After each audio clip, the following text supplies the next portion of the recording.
Hello, this is Yashaswini Razdan reporting for EE Times, and today I'm here with Keith Basil, who's the VP and GM Edge for SUSE. Hi, Yes. Keith. Hello, good to be with you again. Great to have you here. So, first of all, congratulations on the Losant acquisition. Thank you. So, can you tell us how has the Losant acquisition changed the architecture of SUSE Industrial Edge, especially around data flow? Great question. So, as you know, we've talked many times before, and I've been articulating the edge strategy for SUSE, where we had the concept of a near edge, far edge, and tiny edge. And the concept of tiny edge is really a name for the entire industrial space. Yes. So we had executed on the first two segments with Telco Cloud and our SUSE Edge product offering. We did not have a complete offering for the industrial space. Okay. So we had been working on how we can accelerate our strategy. And in that process, we found Losant as a possible acquisition target, and we worked with that team and we acquired them. Just to give you some background and context, the opportunity that we were looking for that would naturally align with our strategy, it had to have a few things. One, it had to be fairly cloud native from the beginning, from start to finish in terms of its development lifecycle. We didn't want to bring on heavier, older technology that was going to be hard to put into low resourced hardware at the edge. So it had to be light and cloud native from the beginning. We also wanted to have broad industrial device protocol support. So we intend to offer SUSE Industrial Edge into multiple industries. And some of these industries are driven by one or more protocols because of the affinity of attaching to the industrial devices in that industry. So for example, if we were to say we're going to target smart building management, that implies technically that we would have support for a protocol called BACnet, Building Automation and Control Network Protocol. Because most of the systems in a smart building speak BACnet. So this is why the second checkbox was to have broad industrial protocol support. So that's kind of one half of it. The other half was grabbing that data from a live perspective and also storing it historically. That sets us up for some future things, which we'll talk about later probably. And then the last and probably the most important piece, there's two components. One is to have a low-code, no-code environment. Because the problem we saw was that once you get all these things in place, how do you quickly build an application, if you will, or a workflow that solves for the customer's challenge? And so having those devices is great, but having the ability to drag a virtual representation of that device and have some triggers and if-then kind of statements and a complete logic flow, that was the win, because now we can do a proof of concept to show that really fast and have a workflow engine that we can version and have that behind the scenes. That is also required because that workflow basically serves the dashboard. So the visualization, or what I've been calling operational awareness of what's happening in that space, comes from all of the things I just mentioned. And that is the true value that we're offering to our customers for all industrial use cases. So if you need to know how, let's say, your maritime vessel is operating, you need to know how your power plant's operating, the production line, your retail store, anything like that, you now have a dashboard that shows you exactly what's happening in a real-time fashion at that location. So these Losant existing products, will they go under? Will they be offered under the Losant brand name, or will they be offered under the SUSE brand? It will be. So great question. All of those capabilities are already baked into the Losant platform. So the new product is the Losant platform plus some of the SUSE runtime capability, and we've put those together with the runtime at the bottom for any kind of infrastructure. We add the Losant capabilities on top. Collectively, that is the SUSE Industrial Edge as a product name. So going forward, after the announcement this week here at SUSECon, going forward, it's going to be SUSE Industrial Edge. Interesting. And since you've spoken about industrial environments, I want to understand, where do you draw the line between Kubernetes orchestration and real-time control systems? And when I mention real-time control systems, I'm talking about IoT, industrial IoT, I'm talking about the system as a whole. Got it. Okay, understood. So as I said before, the Losant platform, to give you an anchoring into how we see this, Ultimately, the software that the Losant platform brings to the table is a Kubernetes application from our perspective. Okay. So if you think of it in terms of stacks, the runtime is what our current products, the SUSE Edge suite, can provide. So that is the Linux layer, it's our Kubernetes, and it gives the environment there where it needs to be, where it does the best good, and then we layer the Losant capabilities on top of that for the complete SUSE Edge. So one of our product offerings has the complete stack available from all the way from Linux all the way to the dashboard. Okay, And interesting. so, but there's an internal line of demarcation, to your point, where Kubernetes is there and we stop there, and then we bring in the application on top of it. And so, again, the Losant platform, in our view, is a Kubernetes application that runs on top of the runtime that we already have. When integrating with legacy industrial systems like PLC or SCADA, Yes. what protocols and design patterns are you seeing most commonly emerge? Yes, as I was saying earlier, it sometimes depends on the industrial use case, where some use cases have an affinity for a certain set of protocols. I use the smart building example. But today, so Losant as a team and as a product started, I think in 2015, so they're a decade old. So over that time period, they've been expanding the amount of industrial protocols that are supported.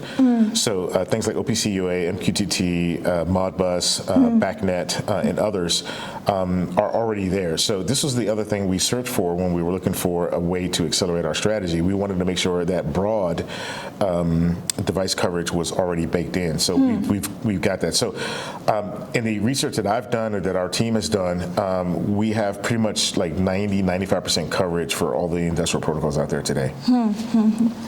With this new acquisition, what markets are you expecting to expand into? Yeah, we have quite a few. There's a lot to name. We're actually building internal artifacts and battle cards. That's a great question. So let me explain it to you this way. We have this platform. It's a generic platform. But in terms of go-to-market, in terms of the industries that we're focused on, I've been using this analogy internally, and I think it may work for our conversation here. We intend to build a library shelf. Okay. And then we intend to put books on that shelf that represent the different industrial markets. So there may be a oil and gas book, no cover on it. Okay. Okay, so kind of a white label branded book, but it's a book on the shelf with deep knowledge, with dashboards and things like that. We'll talk about what's in the book. Maritime, healthcare, retail, manufacturing. So these books on the shelf will be there. The reason they don't have logos on them is because we have partners who want to get into one of these industries or multiple versions of these industries. Okay. So let's say if you're a partner and you take on the platform that we're offering, we can partner together. You can then say, okay, I'll take the maritime book off the shelf. I'll add the logo for your company on top of it. More so than that, I will extend a few chapters of that book to make it my own and give you that industry domain specificity and deep knowledge to offer downstream to your customers a maritime solution that's brilliant and can scale massively. So that could be repeated for maritime, oil and gas, utilities, energy, retail, healthcare. So we just want to be the back end, kind of the foundational piece, and let our partners be these deep experts going into the industrial spaces. So we already have identified a lot of those books across the industries that I just described, but we're going to build those up and support them for our customers. So how does the revenue sharing happen in case when you are partnering for, as you mentioned, for a book? Yeah. You're partnering with somebody. Yes. So how does the business model play out? So the business model today, as we've structured it, is that there is a partner fee, and that partner fee gives you a number of what we call slots. So right now I think it's 20 slots, and then you can sell, you can mark it up, you can do whatever. You already get a discount by being a partner, so you're already winning from the beginning. But the pricing to your customer downstream is totally up to you. So essentially the partner fee, the best way to think of it is this. The partner fee is a fee that puts you squarely in the industrial business overnight. Okay. Fully branded, like the URLs could be branded, the logos, the books, everything is we have customers today that are selling based on our platform, and nobody knows that it's us on the back end. And they're doing really cool, specific industrial solutions for their customers. Yesterday I was talking to Gary, Yes. and he mentioned that you had partnered with Infosys Yes. for a RAN power optimization Yes. project year ago or sometime, and you had showcased that at the India AI Impact Summit as well. Okay. Yeah, so he was telling me about that. So I wanted to ask, do you have any more such partners in India? We closed on the acquisition late February. Okay, so February, March, April. Here we are, April, 2 months later. So Yes. we've been doing nothing but getting the productization ready for this announcement. And so, and the SKUs, like we have a partner SKU that we talked about, like the fee, and then we have like end user SKUs. So those have been structured, but we've yet to go deep in terms of cultivating the partners around the world and telling them what we have, because it's still very new. We're less than 3 months into this, and we're already having conversations about it. So kudos to the team for helping there. But we think that the big global systems integrators are going to be very interested in this offering. Okay. In cases of limited connectivity, Yes. coming back to our original discussion, in cases of how do you manage the consistency and reliability? Yep. And even when the bandwidth is low, which is very common, I see in India, Yep. in far rural areas Yes. and all of that. Yep. We've seen this in this use case in like in South Africa. Like there's a lot of remote government facilities that with very limited connectivity. We also see it in maritime, where when ships Yes. go out to sea, they have limited satellite connectivity. So the main answer to this question is one of architecture. So with massive edge deployments, we like to think in terms of very small, what we call failure domains and independence. So if we deploy the infrastructure, let's say on a vessel or at a remote location, we expect or we design it such that there's no hard external dependency for those applications to run locally at that location. Okay. Okay, and the same is true for the SUSE Industrial Edge piece. The way the system is built, there is a local, what we call gateway edge agent. That is the one that has the protocol support, and it has a time series database for historical data. So all the things in the workflows are pushed to the gateway edge agent. So you have complete failure domain where everything's working there at that location. Okay. So the devices are sending data. They know what to do. They're being triggered, and there's a workflow and logic that shows you the dashboard. Everything's local. When there is connectivity, there's this eventual consistency pattern where the data does come up to the cloud for storage and for longer term analysis or for broader analysis across multiple versions of these failure domains. So that is truly the only way to architect edge at scale. And when we talk about scale, just to give you some idea, the SUSE Industrial Edge platform today with existing customers is processing over 1.2 billion workflow transactions per month. Wow. Yeah. So with open source, cost, as we know, significantly reduces. Yes. So do you see yourself collaborating or participating in such open source initiatives? I'm not specifically talking about digital payments, Sure. but there are other enterprises as well. So do you see SUSE deepening their engagement with India as a customer and not just a developer base?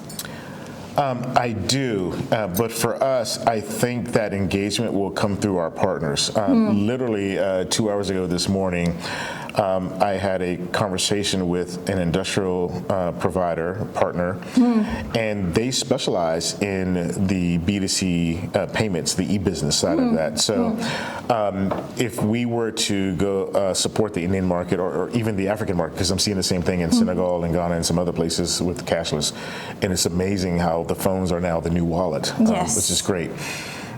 So in those worlds, the B2C portion is probably going to be partner-led. So if there's any Indian partner here watching this video and wants to work with us and have a complete industrial solution, please call us and let us know. We would love to facilitate that. But I think that's how it's going to come about and how it's going to come about and how we can support that is through our partner network. Interesting.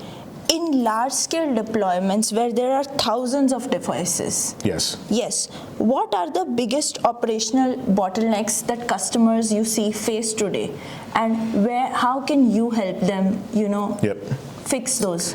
Yeah, so what you're describing is essentially we have two ways of selling. We have kind of a model that's based on premises, where we have the gateway edge agent, and it's collecting all the data from all the devices. That's model number one. Model number two is that there's no gateway edge agent, there's no premises. You've got thousands of devices. So think of like energy meter, smart water meter, something like that, where you have a device with maybe a SIM card or some type of connectivity that's low powered. But you have these things by the tens of thousands spread across the entire country or geographical region. In those scenarios, we have customers where our software can, those devices can talk directly to the cloud for us. Oh, okay. And so I said 1.2 billion transactions or workflows per month. Some of those are that type of transaction, where you've got devices all over the world, actually, where they come and report status to our cloud infrastructure. So the dashboard, you can see where all these devices are.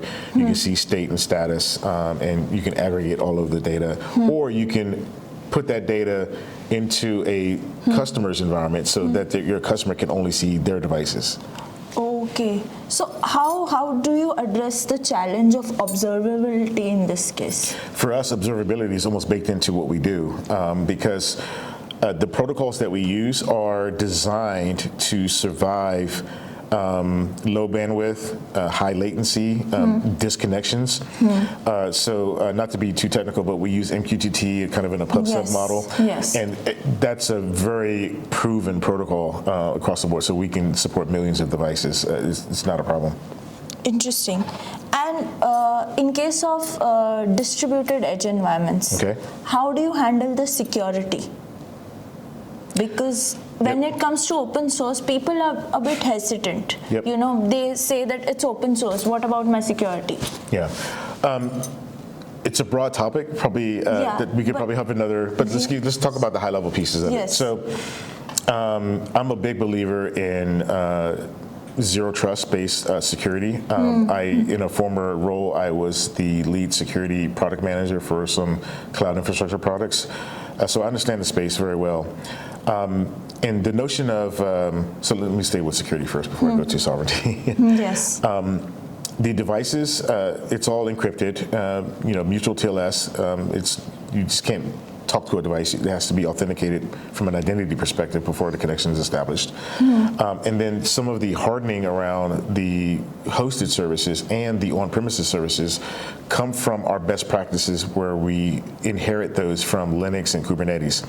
So there are these things in the security world, just as one piece of data. This is not the entire security plan, but there are things called STIGs, S-T-I-G. So it's a Secure Technical Implementation Guide. Okay. So being that I'm from the U.S., STIGs come out of roughly a government organization called DISA. So DISA, the Defense Information and Security Agency. They publish what's called a STIG for a specific product. Interesting. So there is a Secure Technical Implementation Guide. It's basically best practice on securing a system for SUSE Enterprise Linux. Interesting. There's a STIG for Kubernetes. Okay, so we look at those. We implement those security configurations as kind of one of the first baseline things that we do to secure the system. We also can overlay on top of that our new vector to give us the zero trust kind of environment or enclave, where the application is inside that enclave running in a secure mode, where anything coming in will just be immediately rejected, and anything going out has to be authorized via policy. So the point I'm trying to make here is that security is kind of a stacked, kind of multifaceted thing. But we look at the entire package from a governance, risk, and compliance perspective, because some locations geographically may require different security policies than others, or some industries, we call them regulated industries, may have an overlay of compliance that we need to meet. So healthcare, in our world, it's HIPAA. right? If we do something in the U.S. military or IC world, it's going to be FedRAMP or FISMA that we'd have to pay attention to, and there's others globally. The question, it's a heavy question. Yes, it is. It's just very, and so I'm just going to give you very high-level views of how we think about answering the question. The reason why I'm asking this is because a lot of your deployment, most of all of your deployments are partner-led. Yes. So that is where the question of security, consistency, and reliability in infrastructure comes. How do you ensure that that happens? Because ultimately it's the SUSE brand, that SUSE product is going out, right? Correct. So the way we gain agility in security is by taking a compliance as code approach. So what we've done, like, let me just give you the technique or the strategy. You find the hardest thing, the hardest requirement.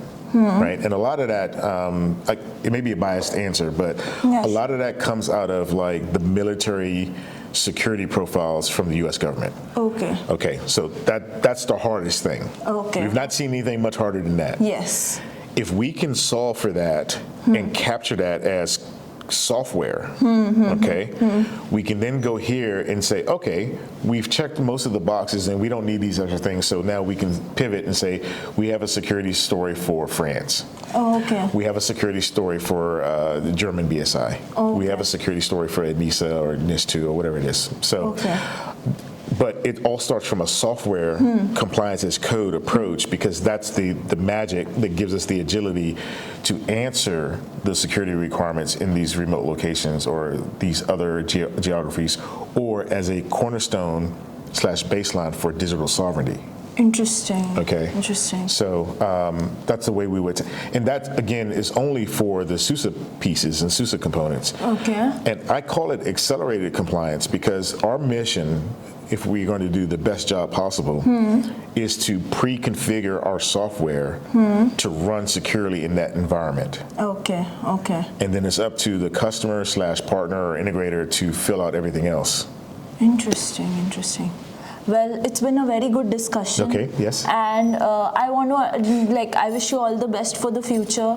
And is there anything that I should keep an eye out for with regards to any discussion, any announcements, which you would like to tease about? So we talked about, in the near future. So this is a little, you put me on the spot because I'm very conservative with like what we're going to do product-wise, but I'll give you a little nugget.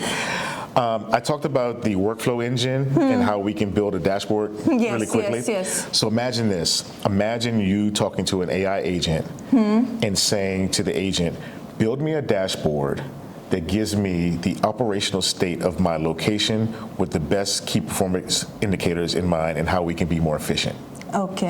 So you tell the AI what you want. We have an MCP interface to the workflow engine builder and the dashboard, and then it just builds the application and dashboard specific to what you just asked for. Wow. Yes. Is that magic? It feels magical, but it's possible. Yes. That's amazing, and I look forward to what SUSE is going to announce next. Congratulations and thank you so much. Thank you so much. Yes.